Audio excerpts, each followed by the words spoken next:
Around Dodge City and in the territory on West, there's just one way to handle the killers and the spoilers, and that's with a U.S. Marshal and the smell of Gunsmoke.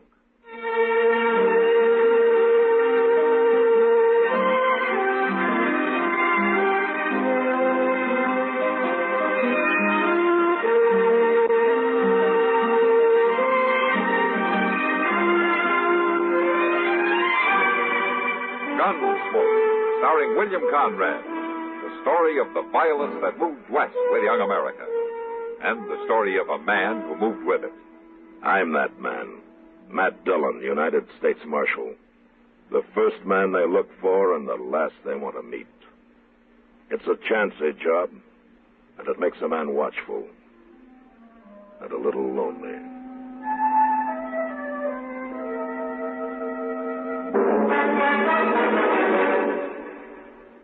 Have you noticed? You hear something new at soda fountains today. People are saying, Pepsi, please. Pepsi, please. Why don't you say it too and enjoy a light, clean-tasting fountain Pepsi-Cola? So stop in soon. Get off your feet.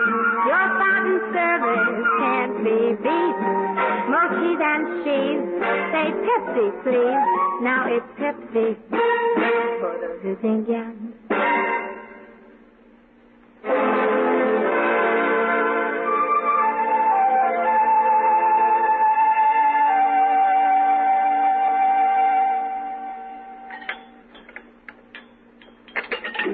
Matt. I'd sure like to meet whoever's running the kitchen in this place. Oh, why, Kitty? A cook that can make antelope stew taste like prairie dog ought to be something to see. Well, at least it's hot. No, it's not. Well, mine is. You're forgetting you dumped half that bowl of chili peppers in yours. You spoiled, Kitty. Dodge isn't St. Louis. St. Louis.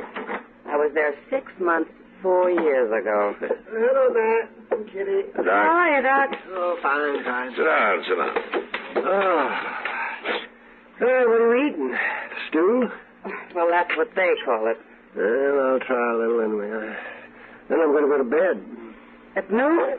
I was up all night, Kitty, out at the Brandt place. Oh, Mrs. Brandt have a baby? Yes, a boy. That's 5 I've delivered out there. Seems to me it's about time they gave you one, Doc. No, thanks. I've got enough trouble all by myself. But I'll tell you something, Matt. It's got so I'm afraid to be driving onto the prairie at all. More Indians? I ran into Sam Butler just outside there. He drove in with his whole family and all his belongings loaded onto his wagon. He says he's quitting. Why? Pawnees wiped out another family up near his place on the Smoky Hill River a couple of days ago. Yeah, that's the second raid in the last 2 weeks. No wonder he's scared. Matt, he's telling everyone who will listen that it's a shameful thing for the law to be hiding out in Dodge City while whole families are being slaughtered in the country. He is, huh? Yes. I thought you'd like to know. Yeah. You sit with Kitty, Doc. I'm going to go have a talk with Sam Butler. Sure. See you both later.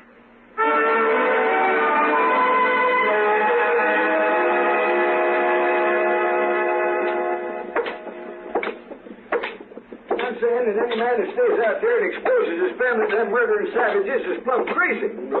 You can't fight a Pawnee war party all by yourself. And we sure ain't getting no help from the law around here. We can die and rot for all the law cares. Hello, Sam. Well, where have you been hiding, Marshal? I hear the Pawnees made another raid up near you. If you call shooting and scalping a man and his wife and their 2 boys a raid, those men never had a chance to fight, far as I see. Men? The boys were coming on 14 or 15, old enough to handle a rifle. But they got caught outside. They never even made the house. Never made the house. I seen them with my own eyes, Marshal. And if you'd seen them, you'd be doing something about it instead of sitting around here and dying. Yeah. I'm not hired to fight Indians, Sam. That's the Army's job. Then you ought to be out helping Army. Yeah. Every lawman in the country ought to. The Army doesn't need help. But there's something strange about those Pawnees. What's strange about them? They've killed white men before. I think I'll ride up there and look around. I'm sorry you're quitting, Sam. We need settlers out here. Not dead ones, you don't. No, that's right.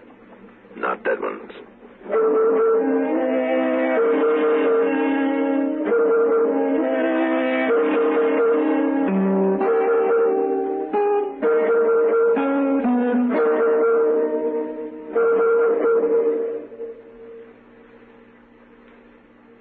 week in the CBS Radio Network calendar of events brings with it hourly, on the hour, longer, stronger CBS News coverage. To keep informed on developments near and far, lend an ear here. And keep in mind, as your day and week progress, not only the news, but its color and background are amply covered by this station. The CBS Radio Network features Sidelights with Douglas Edwards probes a new aspect of latest events each weekday. In the lively feature, A Woman's Washington, CBS newswoman Nancy Honchman reviews the Capitol scene for stories of highest current interest. David Schoenbrunn serves amiably as your man in Paris to unlock secrets of the City of Light. Alan Jackson offers fascinating facts of every kind on Information Central. Zachary Scott reveals the romantic backgrounds of famous people in Man and Wife. These are among your daily listening features on the network with the different sound in news and information. CBS Radio, available where you're listening now.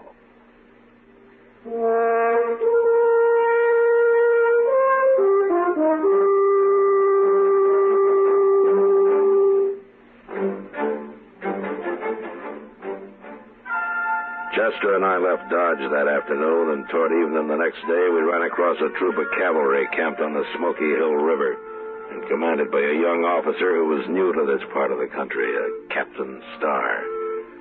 He was anxious to make a success of his first expedition, but so far he hadn't even seen an Indian. I decided to stay with him for a while, and I'm glad I did.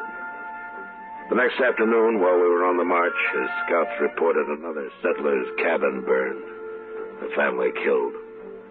At my request, Captain Starr filed his troop out on patrols while he and Chester and I rode forward to the scene of the slaughter. The whole family. Man and wife and their boy. Look over there, Chester. Against the water barrel. Oh, my. It's a little girl. Yeah.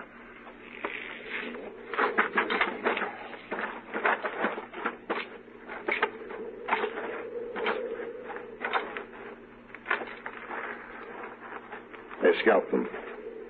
Every one of them. Even that little girl. They even scalped her. Now, at least they didn't torture them. Did they torture the other family, Captain? No, they didn't, Marshal. They shot them just like this. Scalped them. Where are you going, Marshal? What is it? Captain Starr, last night you told me this is your first tour of duty in Indian country. That's right, Marshal. Take a look around, Captain. I have. All right, all three of these settler families were killed in the open, outside their cabins. Now, does that mean anything to you? Well, I guess the Pawnees surprised them. Yeah, they sure did. And there are not many arrows around. If these people had had a chance to put up a fight, there'd be a lot of arrows. Well, they were shot, Marshal, with rifles. Look at the ground, Captain. There are no tracks. Every sign of a track's been dragged out with a blanket. Yeah. Yes, you're right. I hadn't noticed that. And there's one other thing you hadn't noticed, or maybe you don't know about. What's that? That boy there. How old would you say he was?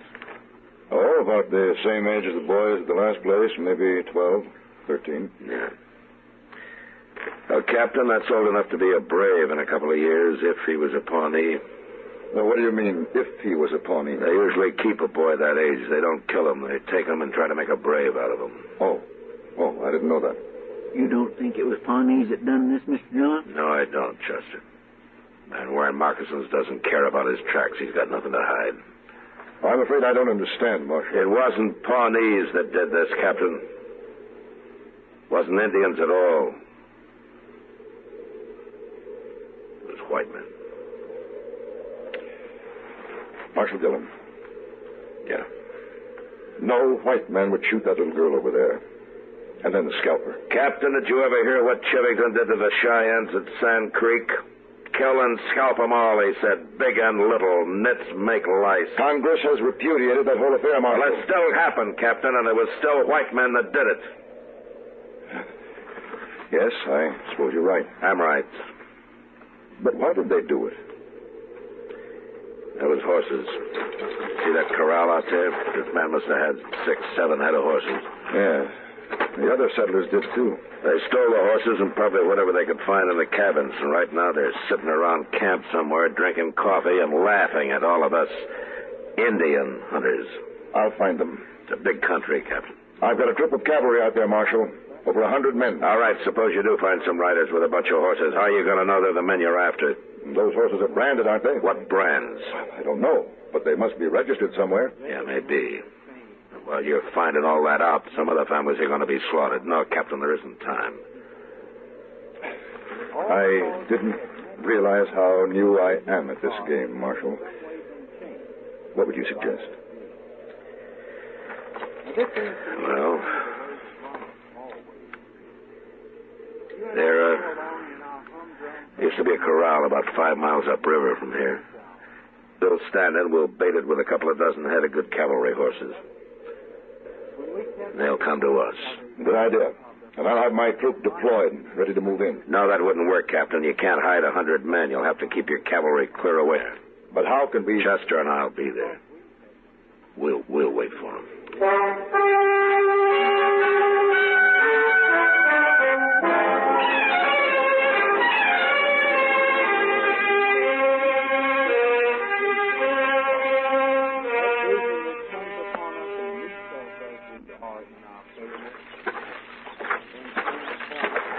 Here's another load of them green branches, Mr. Dillon. Yeah, we'll throw them on the fire, Chester. Let's have some more smoke.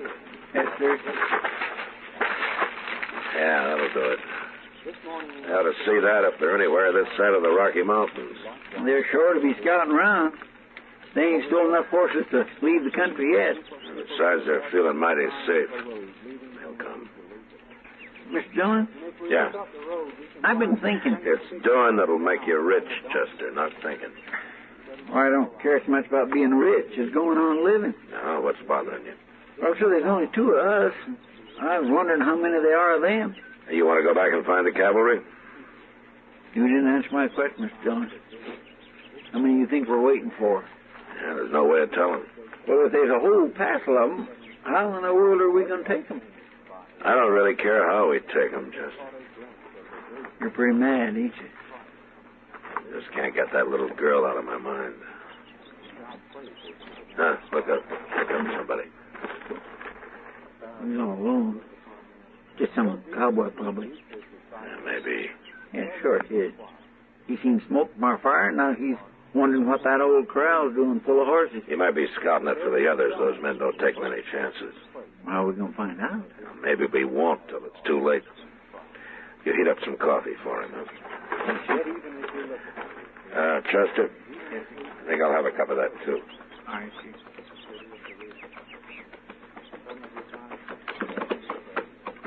Morning. Morning. When you get on, stranger, we'll have some hot coffee up in a minute. Yeah. I'd like to tie my horse here. Sure used some coffee. I had to make a dry camp last night. Oh? You couldn't have been very far away. Why didn't you ride on down to the river here? I'll tell you why, mister. I was lost. I rode till after dark. I got lost. Your horse could have found its way.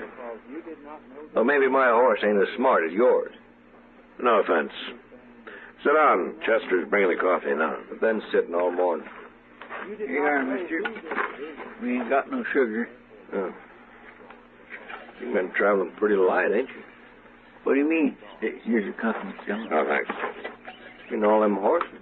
Today I would like for us to sit on... Mighty big remote, no wagon. Not much grub I can see. They were driving those horses to Cheyenne. There's only 2 of us. We couldn't handle a wagon and a herd both. Oh, only 2 of you? Yeah, that's right. Well, I'm drifting, mister. Maybe you could use another hand. Yeah, maybe. Where you from? Dakota Territory. Name of Lee Stapp. And I'd sure like to see Cheyenne. I've never been there. Why don't you ride up there alone? It'd beat chasing a herd of horses all the way. Yeah. Well, I'm broke, mister. I wouldn't have much of a party in Cheyenne broke, would I? No, I don't guess you would. If I do this, Yeah, I'm a good hand. give away to this whim, I'll work cheap. Well, how about it? You're a good hand, huh? Yeah, sure. Of course I am. so I'll just... Mister, I wouldn't hire you to herd sheep. What? You said you made a dry camp last night. How come you tie your horse up without watering him while you stand here slopping up coffee? Well, it's my horse, ain't it? Yeah, sure. How's the coffee? The coffee? Is it any good?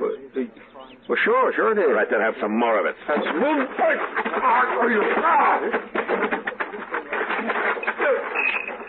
Chester? Yes, sir. Here, catch his gun. I got it. Now go get some rope. We'll tie him up while he's still out.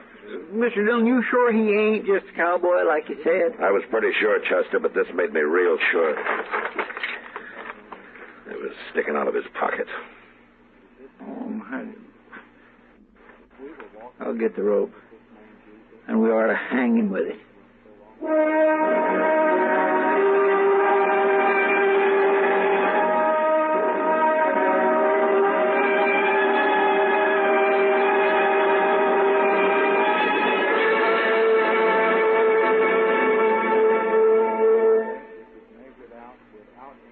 Do you see speed laws and other regulations as restrictive, or do you look upon them as protective?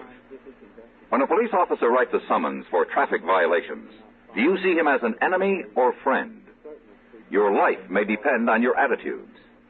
Statistics clearly indicate that when laws are obeyed, deaths go down. It's no secret that emotional immaturity is the major factor in our accident rate.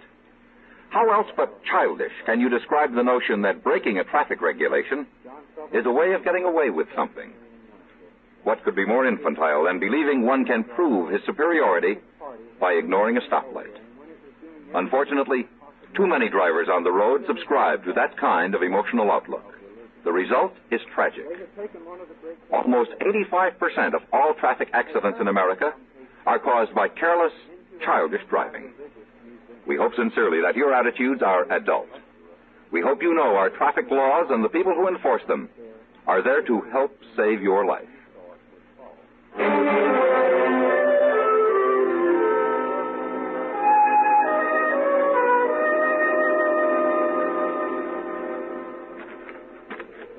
See anything yet, Chester? There's some dust about a mile away. Is it moving? Right this way. I reckon maybe half a dozen riders.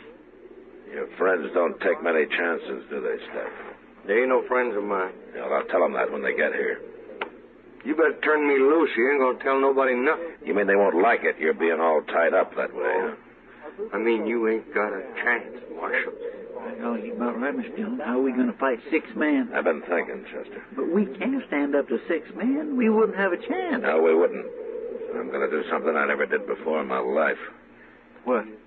Get your bandana and fix Step so he can't talk. Good. Well, I ain't gonna do you no good. You shut up and get on your feet.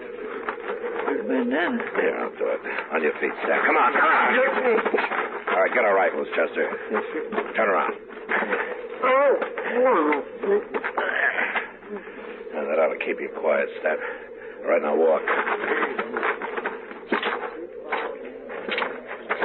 Here's your rifle. Oh, thanks.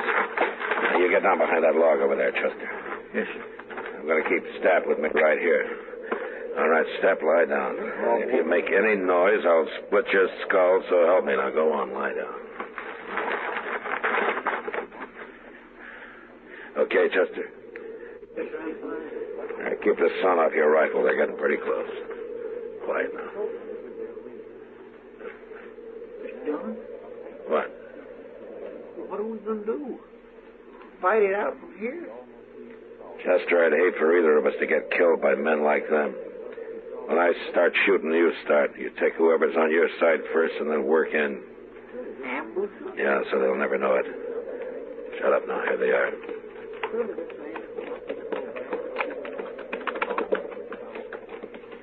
It must be over to the river. We'll get down and wait here for him. Yeah.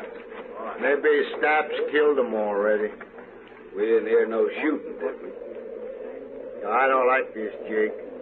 Stapp should have been back a long time ago. Stapp knows what he's doing. Well, them sure fine horses, ain't they? Now, Chester!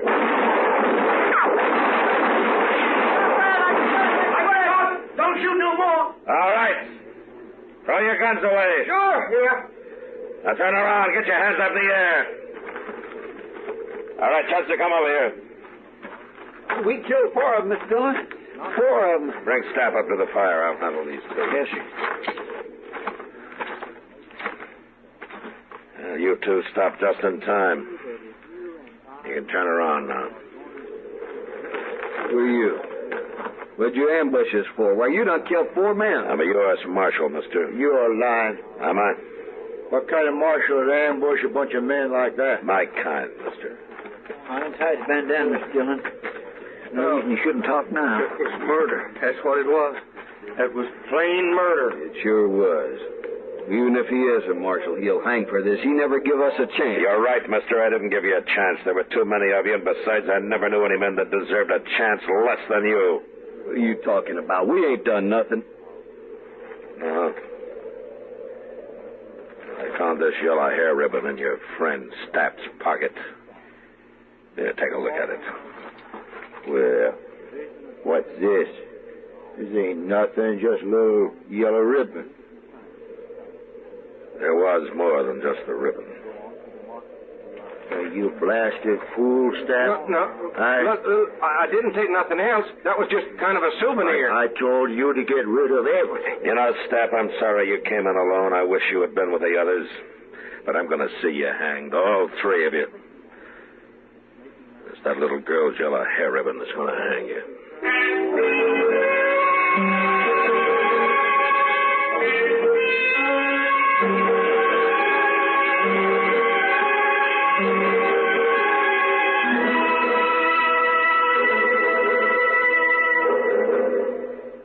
Repeat after me, please. What do you want when you need bran? What do you want when you need bran? Reliability. Reliability. Now, what do you get in Kellogg's All Bran? What do you get in Kellogg's All Bran? Reliability. Right. Hi, this is Dennis James to explain why Kellogg's Way is the reliable way to get the effectiveness you want from bran with just half a cup a day. See, Kellogg's All Bran is the real Battle Creek formula, the one that millions of people depend on. And they depend on it because Kellogg's All Bran contains more vital bran bulk to help you keep regular. It's low in calories, and it's mighty pleasant eating, too. Kellogg's All Bran comes in crisp, toasted shreds that have a wholesome bran muffin taste. I think you'll like it. So be sure you remember, for the effectiveness you want from bran, get reliable Kellogg's All Bran. That's what you get in Kellogg's All Bran. Reliability.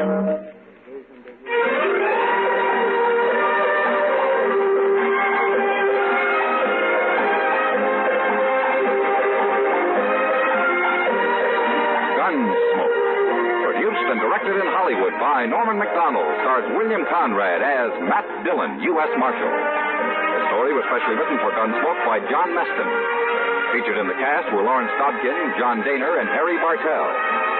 Parley Baer is Chester, Howard McNear is Doc, and Georgia Ellis is Kitty.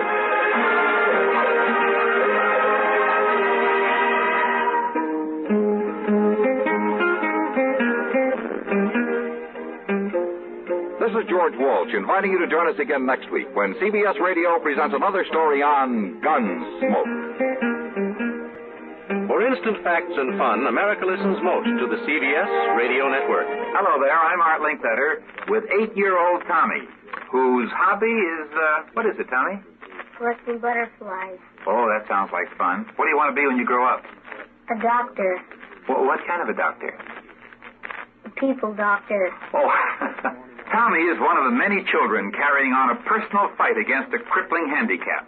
And children like Tommy receive regular training at their local Easter Seal centers all over the country. And it's amazing to see all the things they can do. These children can be helped to use the abilities they do have with proper care. Easter Seals provide this care from your contributions. This year, I'm pleased to be the national chairman of the Easter Seal Drive. If there's a crippled child in your community, give him the chance to show what he can do. You can help crippled children by giving to Easter Seals.